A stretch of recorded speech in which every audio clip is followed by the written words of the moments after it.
పిల్లల్ని నీటికి ఉంచడానికి అవకాశం లేకుండా పోతుంది.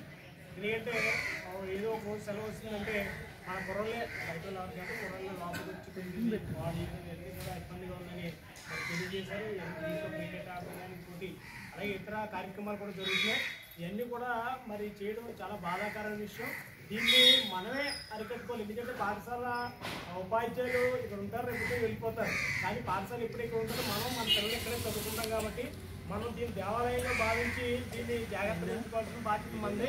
మరి మొన్న వచ్చినట్టు మరి మాస్టర్ గారు చెప్పి చాలా బాధపడ్డారు. పిల్లలు మళ్ళీ పనిచేస్తారు. దీంట్లో డ్యాన్స్ కూడా వెళ్ళిన సందర్భాలు కూడా ఉన్నాయి.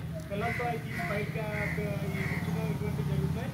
కాబట్టి దయచేసి పేటలో పెద్దలకి అలాగే మరి ఊళ్ళో పెద్దలకి తెలియజేసిన విషయం ఏంటంటే, అలాగే ఇంకా ఉన్న అందరికీ తెలియజేసిన విషయం ఏంటంటే, స్కూల్ విషయంలో పాడు చేయకుండా మనం చూడగలిగితే బాగుంటుందని, మన వంతు సహాయం మనం చేసినా చేయకపోయినా కనీసం పాడు చేయకుండా ఉంటే సరే బాగుంటుందని మరి ఈ సందర్భంగా తెలియజేస్తున్నాను. దయచేసి ఎవరినైనా మరి భావించి క్షమించండి. ఎందుకంటే మన స్కూల్ని మన ఇల్లు ఎలా అయితే పవిత్రంగా కాపాడుకుంటామో అలాగే మన యొక్క దేవాలయం ఎలా అయితే పవిత్రంగా చూసుకుంటామో మనకి మరి ఒక జ్ఞానాన్ని అందించే యొక్క స్కూల్ని చాలా పవిత్రంగా చూసుకోవాలి. అలా చూసుకుంటారనేసి మరి నేను ఆశిస్తూ మరి ఈ విషయాల్ని తెలియజేస్తూ నేను ముగిస్తున్నాను. Thank you.